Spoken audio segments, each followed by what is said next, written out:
Mr. Speaker, while the documentary Blackfish ignited a public and passionate debate over whether orcas should be held in captivity for the purposes of display and entertainment as they are at SeaWorld around the world, marine mammal experts have for decades been engaged in a longer discussion about the scientific value and morality of keeping killer whales in captivity. Blackfish documents the history of the captivity of orcas in the United States, focusing on one whale named Tilikum, who figured in the deaths of 3 of his trainers. Public displays of animals can engage our children and kindle a lifelong interest and respect for wildlife. They can sometimes add to our scientific body of knowledge. Indeed, these are often cited as the justifications for keeping animals in captivity. Yet the shows in which these animals are displayed often have more in common with a rock concert than a scientific exposition, and many believe that the psychological and physical harm done to these magnificent animals far outweighs any benefits reaped from their display. Here are a few facts that call into question the propriety of keeping these animals in captivity. In the wild, orcas frequently swim 100 miles a day and dive to great depths in search of food. In captivity, they're held in tiny, shallow concrete pools where they often wallow listlessly when not being asked to perform. In the wild, the average life expectancy for male orcas is 30 and for females is 50 years, whereas most captive orcas die before they reach the age of 25. Remarkably, a 103-year-old orca was recently spotted off the coast of Canada.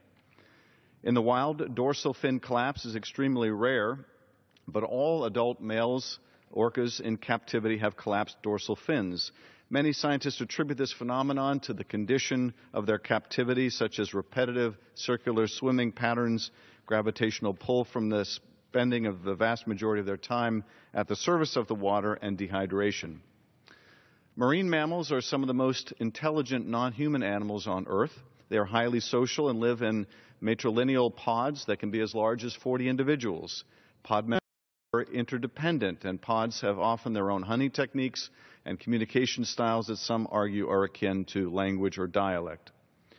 Orcas in marine parks do not live in natural pods, and separation of calves and mothers has been documented on multiple occasions. Last month, in the wild, not a single human death has been attributed to an orca, but captive orcas are responsible for numerous injuries and deaths.